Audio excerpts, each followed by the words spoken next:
Everyone thought I'd end up like my mother, addicted, unemployed, and unable to remember how to smile. But today, I'm standing in a boardroom on the 41st floor of a tower in downtown Seattle, signing a $300 million deal. Not because I got lucky, but because I never forgot the tears in my grandmother's eyes that winter night when I asked, "Did someone abandon me, Grandma?" My name is Amelia Rose Thompson. I'm 35 years old, CEO of one of the fastest-growing clean energy companies in America, and for many years, I lived with the unshakable feeling that I was a mistake in someone else's life story. I grew up in a two-bedroom house in the suburbs of Tacoma, Washington, where every wall had heard my mother's silent crying, and the neighbors' fights over the electric bill echoed through paper-thin walls. My parents divorced when I was 8, and in that decision, no one asked me, "Who do you want to live with?" Dad moved in with his new girlfriend. And Mom, she stayed, but not really. She lost her job, started drinking, and slowly slipped into a world I couldn't follow. Some nights, I'd wake up to find her passed out on the kitchen floor, still holding an empty beer can. Some days, I'd show up to school in a worn-out sweater, hair smelling like cigarette smoke, while my homeroom teacher looked at me with that mix of pity and discomfort that made me want to disappear. I don't remember exactly when I started to feel invisible, but I do remember this. No one in our neighborhood believed I would ever rise above the life I was born into. The only exception was my grandmother, a woman in her 70s with silver hair, fading eyesight, and hands that still tended a garden every morning. When my mother could no longer take care of me, Grandma took me in. Her house was small and old, but always clean and warm. She didn't have much money, but every night she'd save an apple for me to take to school. She'd say, "You don't need to be the strongest. You just need to not give up on yourself." I don't know why those words stayed with me so deeply. Maybe because they were the first time anyone had told me they believed in me. I'm standing now in front of the floor-to-ceiling windows of my office on the 41st floor of Aurora Tower in downtown Seattle. Below, the I-5 highway hums endlessly, like the current of my life. In my hands is the biggest merger contract in my company's history, a $300 million deal with a European corporation restructuring its renewable energy division. I, Amelia Rose Thompson, CEO of Heliosol Inc., have just walked out of a 7-hour negotiation. Across from me sat a white man, 20 years older than I am, who first looked at me like, "What are you doing here, intern?" But now, he's the one shaking my hand, saying, "We believe in your vision." My office is minimalist. No expensive art. No velvet chairs. Just a small potted plant, like the ones my grandmother used to grow on her windowsill, and an old photo on my desk. In the photo, I'm 10, standing next to Grandma, holding a state-reading medal, mud on my face from falling off my bike. Success hasn't made me forget where I came from. It's only made me more grateful. Every morning I walk into this office at 6 a.m., I remember the sleepless nights filled with my mother screaming during withdrawal. Every time I'm invited to speak at a conference, I remember the 6th grade presentations where I kept my head down because I was wearing torn shoes. And every time I sign a contract, I think of my grandmother, the woman who cut her heart medication in half to save money for my math books. I'm not telling my story for sympathy. I'm telling it to remind myself and anyone else living in the dark that no one gets to define you but you. I was once the child of a failure. Now I'm rewriting my family's legacy. I grew up in a crumbling neighborhood on the south side of Tacoma, Washington. The kind of place that smelled like burnt plastic from a nearby recycling plant and had a "for sale, price reduced" sign hanging on the same porch for 3 years. Most of our neighbors were like my mom, people who once had dreams, went to college, then got swept away by divorce, depression, and a broken healthcare system that couldn't catch them. The kids around me? Some dropped out by 10th grade. Some got arrested for shoplifting. None of them thought about college.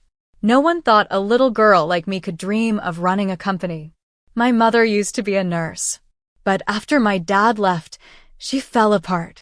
First it was alcohol. then painkillers, then opioids, the cycle modern America knows all too well. She once disappeared for 3 days, leaving me with a pack of instant noodles and a scribbled note. Don't call the police, I'll be back soon. I was 10 years old, but I never called the police. I called Grandma. She lived 2 hours away in a weathered wooden house on the outskirts of Olympia. She didn't have a college degree, didn't use social media, had no idea what email was, but she knew how to make rice porridge when I had a fever. She knew how to sit silently beside me when I couldn't explain my pain. She was the only one who believed I could succeed when public schools, neighbors, and even my own mother were too lost to believe in anything. I remember the winter I was 13, she knitted me a purple scarf and said, "This is the color I imagine you'll wear when you speak at an international conference one day." I laughed because I'd never even left Tacoma. But she wasn't joking. My childhood wasn't just marked by poverty. It was marked by invisibility, in an America where people see you through the lens of your skin color, your zip code, and your parents' job titles.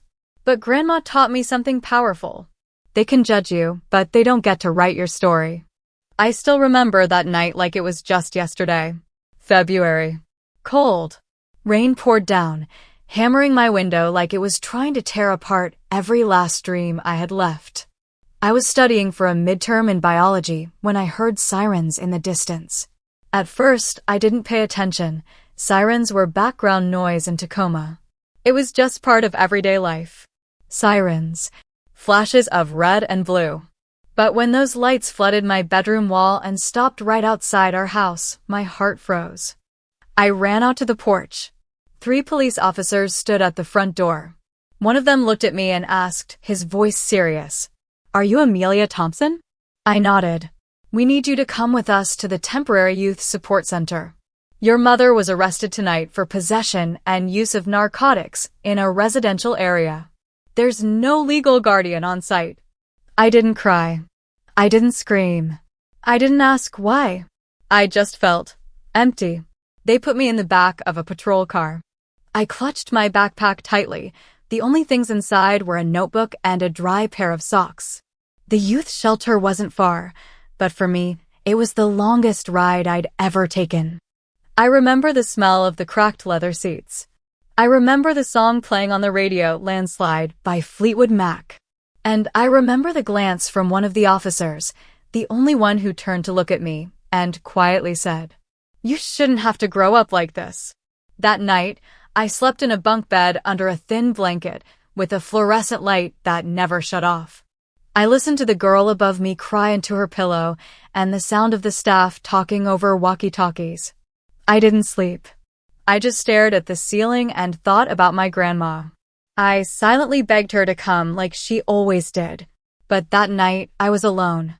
The next morning, she really did come. Her eyes were red and swollen. She held me tight, so tight I thought she was afraid I might disappear. "We're going home," she whispered. "And from now on, you don't have to wait for someone to save you. I'll teach you how to save yourself." That was the day I understood. No one is coming to save you, but someone might give you wings. I moved in with her in Olympia, into a tiny wooden house where the heater only half worked in winter. 2 bedrooms. No dishwasher. No cable TV. But there was peace. There was the smell of apple pie. And there was the sound of my grandmother reading Emily Dickinson every night before bed. I enrolled at the local high school, a place where kids wore North Face hoodies and drove Jeep Wranglers gifted by their parents. And me? I wore a hand-me-down wool coat and walked 25 minutes each morning. On the first day, when the teacher called roll, I heard a girl giggle. "Amelia?" Like Amelia Bedelia? The whole class laughed. I forced a small smile, but it vanished the moment someone glanced at the fraying strap of my backpack. I didn't belong there. I didn't know how to start a conversation. I didn't have a smartphone to join the group chats. I didn't have the right clothes. I didn't have parents to sign permission slips for school trips. But I had books. And I had my grandmother. At night, after dinner, I helped her wash dishes. Then I'd sit down to read books I'd borrowed from the school library. My grandma, who hadn't studied past 12th grade, used to tell me, "When you study, you're choosing a different life. It won't be easy, but it's the right choice." I started working part-time at the public library. 10 hours a week. Minimum wage. I used the money to buy used books and saved every dollar I could for an SAT prep course. One night, I asked her, "Do you think I can make it to college?" She looked at me and said something I've carried with me ever since. "I don't think. I believe." I didn't have a sweet 16 party. I didn't go to prom. But I graduated with the highest GPA in my class, wrote an essay titled "The Power of the Invisible in Modern Society," and received an acceptance letter from the University of Washington with a partial scholarship.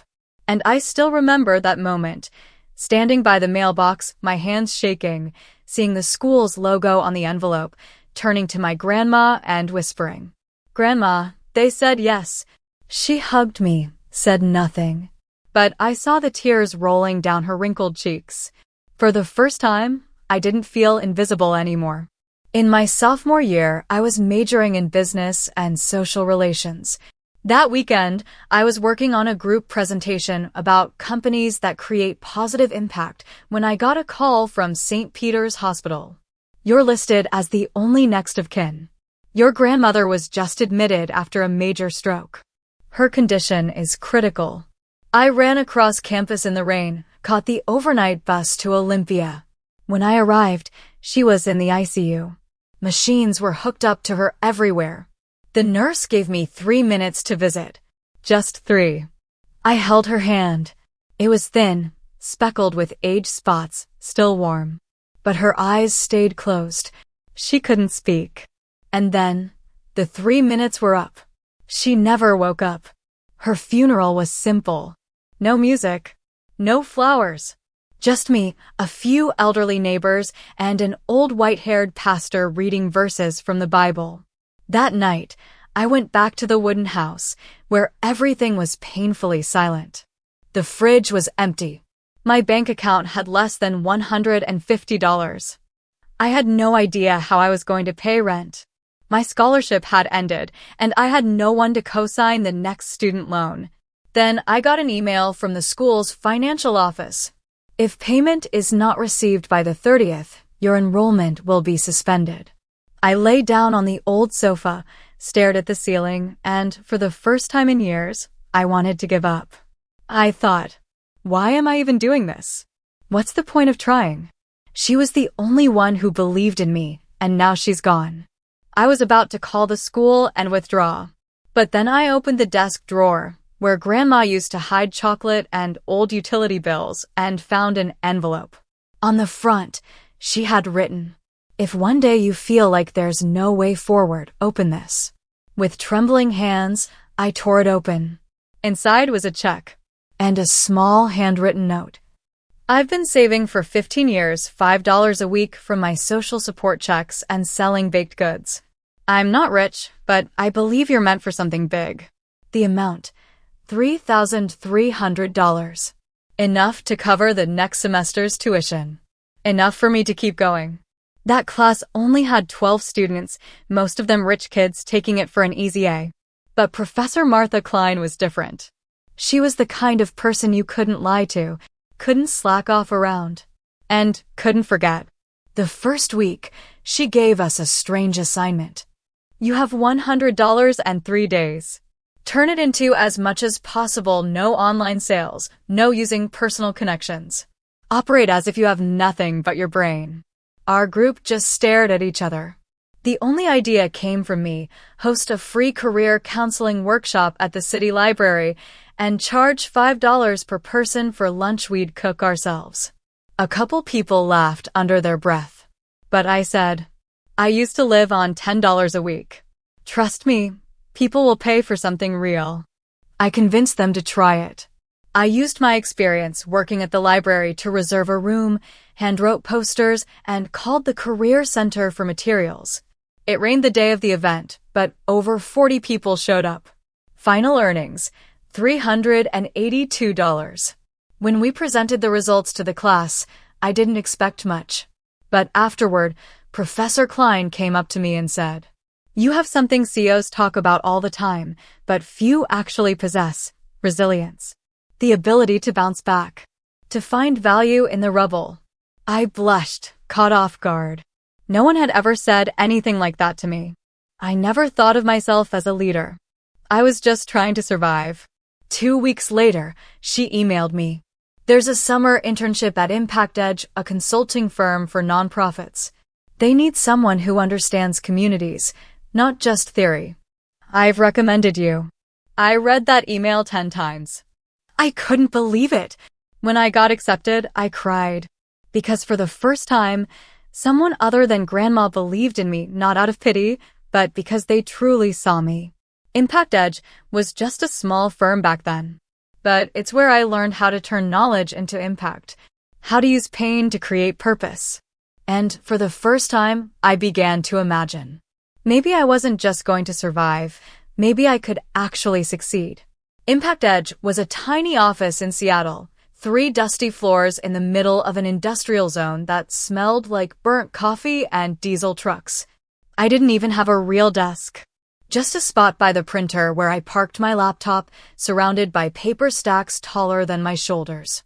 I was the only intern not from the Ivy League, no glowing LinkedIn, no parents in the industry.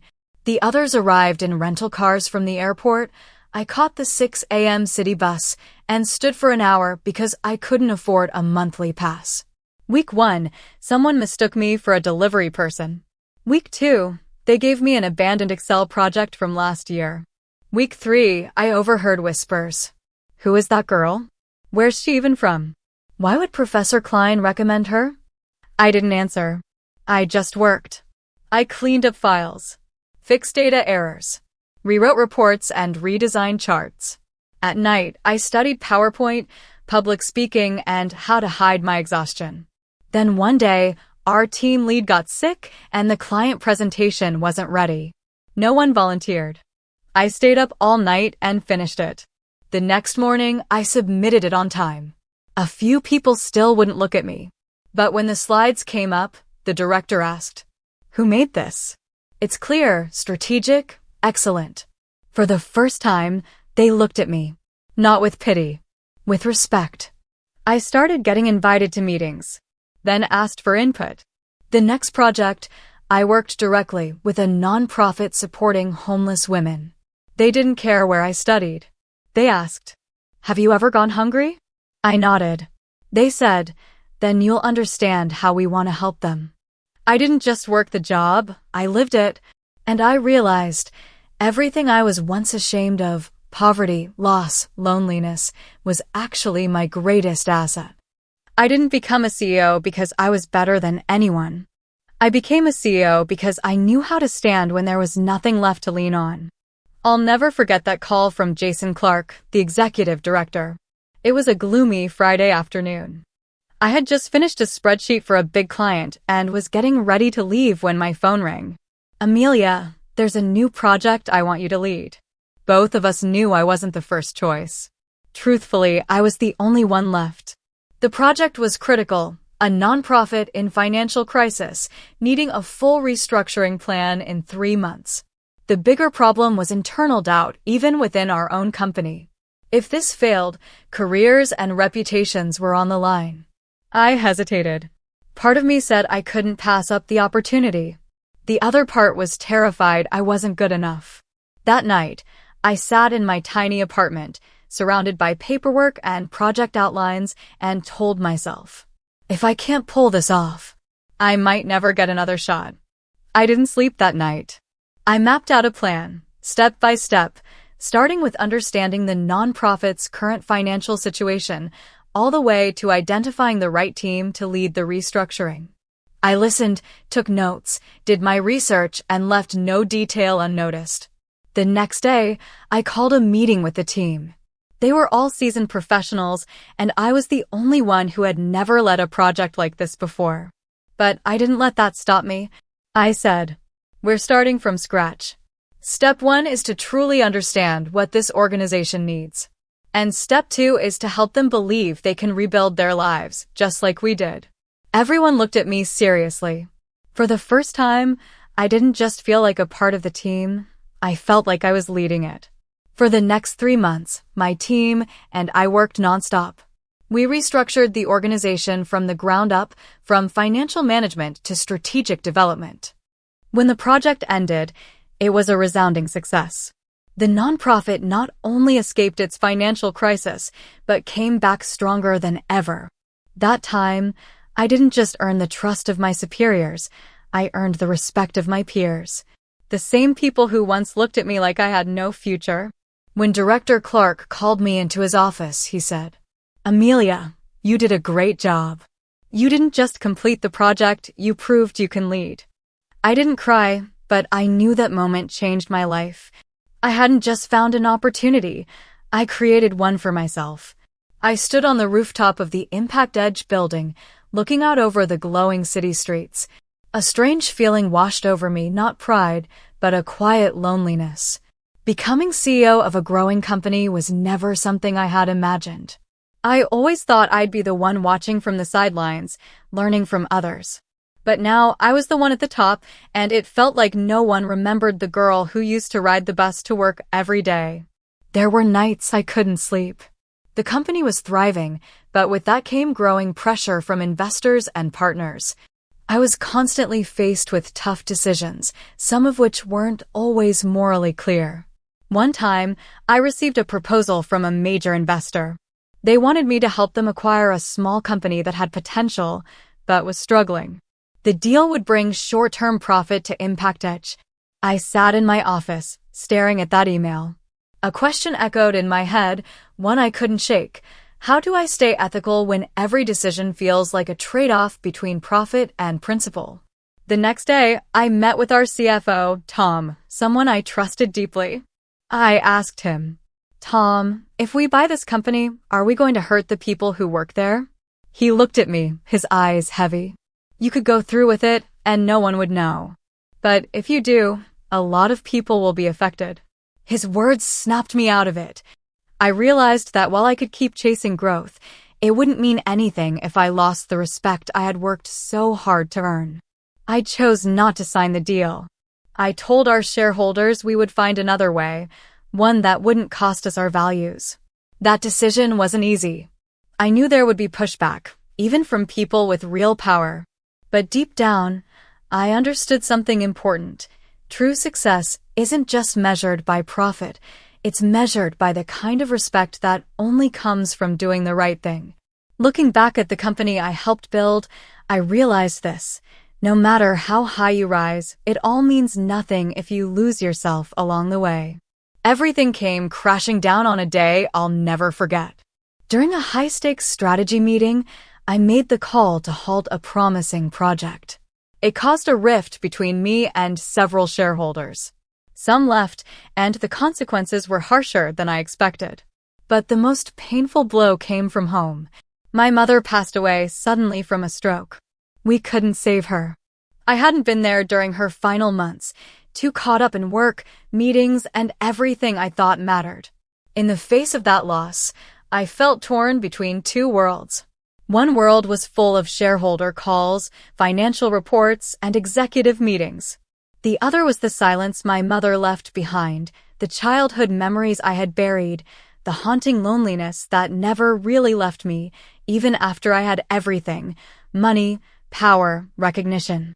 One morning, sitting in my office, staring out the window, I had a realization. Everything I'd built meant nothing without the people who truly mattered. The ones I'd forgotten. The ones I'd once thought were less important than my work. So I made a decision to step away from the company for a while. I didn't resign. I gave myself space, a quiet pause to reconnect, to face my mistakes and my grief. I returned to my grandmother, the one person who had always loved me unconditionally, who taught me what resilience really means, what it means to never give up on yourself. During that time, I began writing stories about my family, about my mother, about the days I had long forgotten. The pages weren't just memories, they became part of my healing. They reminded me that success is not the only thing that matters. Little by little, I came to understand something profound. Loss had taught me the most important lesson of all: cherish the small things, the real relationships, and the quiet moments that make life worth living. I found myself again, not in career milestones, but in love and memory. When I returned to the company after my break, I was no longer driven by ambition or external recognition. I no longer chased numbers or hollow targets. I had found something deeper, a sense of purpose. One morning, as I walked into the office, I noticed something had changed. People looked at me differently. Not as the powerful CEO, but as someone who had grown, someone who had been through something real, and had come back with a deeper understanding of work, life, and what truly matters. I decided to embark on a new project. But this time, it wasn't about profit, it was a community initiative. I began building a skills training program for women with limited career opportunities, women who had been forgotten by society. This initiative wasn't just about work, it was about giving back. How could I help people like me, those who had gone through pain and loss, regain their confidence? How could I help them not only get back on their feet, but rise even higher? This project gave me a renewed sense of purpose. It helped me realize that a career isn't just about money or power. It's a chance to make a real impact, to create meaningful change. I started inspiring the women in the program. I saw them transform not just in skill set, but in mindset and self-belief. One day, a woman in my group shared that she had landed her dream job and was ready to start a new chapter in her life. Her story reminded me of my own, starting from nothing, facing relentless challenges. But those very challenges made me stronger. At the end of one of our meetings, I stood before the participants, women whose lives had been changed by the program. They looked at me with gratitude, and I realized I had done something right. I hadn't just built a career, I had built a life that meant something. Looking back on everything I'd been through, I realized something important. Work alone doesn't bring happiness. It's balance that truly matters. After completing the training project and seeing the positive changes in those women, I no longer felt the need to prove anything. I didn't need titles or material success. I found joy in giving, in helping others, and in living a life that felt true to who I was. One afternoon, I decided to sit with my grandmother, the woman who had always been my source of inspiration. We sat in the park, under the shade of a tree, and talked about old memories. I asked her about the hard times in her life, and she simply smiled. When you learn to love yourself, everything gets easier. Her words lit something inside me. Over the years, I had forgotten such a simple truth. I had been so consumed by work and ambition that I had lost sight of myself. Sometimes, real success doesn't come from chasing external rewards. It comes from finding peace within, from accepting your flaws and appreciating what you already have. To me, work is no longer everything. I've started to slow down, to make time for family, for friends, and especially for myself. I even started revisiting old hobbies, painting, reading, little things that brought calm and clarity to my soul. When I returned to work, I approached everything differently. I no longer set goals based solely on profits or numbers. Instead, I encouraged my team to find their true purpose in what they do, to work with passion and never give up, just as I had learned to do. Ultimately, I came to understand that happiness isn't something you can grasp all at once. It comes from small, meaningful moments, from choosing how to live each day, and from the love you give to those around you. I no longer feel alone. I no longer feel like I'm racing in a competition without a finish line. I've found harmony where work and family are no longer in conflict, but part of a complete, fulfilling life. And maybe that's the real definition of success, not the titles, not the wealth, but the peace and joy you carry in your heart. Over the years, I've learned that life isn't just about what we achieve, it's about what we leave behind for others. Now that I've found peace within myself, I know my journey isn't just mine alone. I have a responsibility to my family, to my community, and to those I have the power to uplift. I began hosting talks and coaching sessions for young women, women like I once was, who didn't yet know who they could become. In these sessions, I didn't just talk about success, I talked about failure, about the hardships I had faced and overcome. I shared that success doesn't come from avoiding failure, it comes from how you rise after you fall. One day, a young woman came up to me after a session. She said, "I've always felt like I wasn't good enough. But after hearing you speak, I feel like I can do it. Thank you for showing me that people can change." Her words brought me back to my younger self, an anxious, uncertain girl. I couldn't stop smiling, knowing I had helped someone find light in their life. I don't want to be remembered just as a successful CEO. I want to be remembered as someone who taught perseverance, authenticity, and compassion. The lessons I learned from my grandmother, my mother, and life itself. On the final day of the training program, I looked out at the radiant faces of these women, ready to take on the world with renewed confidence. And I realized I hadn't just helped them build careers, I had helped them build lives full of hope and belief. I don't know what the future holds, but I know this. Legacy isn't about what you own. It's about what you pass on. My legacy won't be the company I built or the accolades I earned. It will be the stories, the lessons, and the people who rose from the seeds I planted. When I think about my journey, I no longer feel regret or remorse. I feel peace because I lived a life that mattered, and I did the right thing.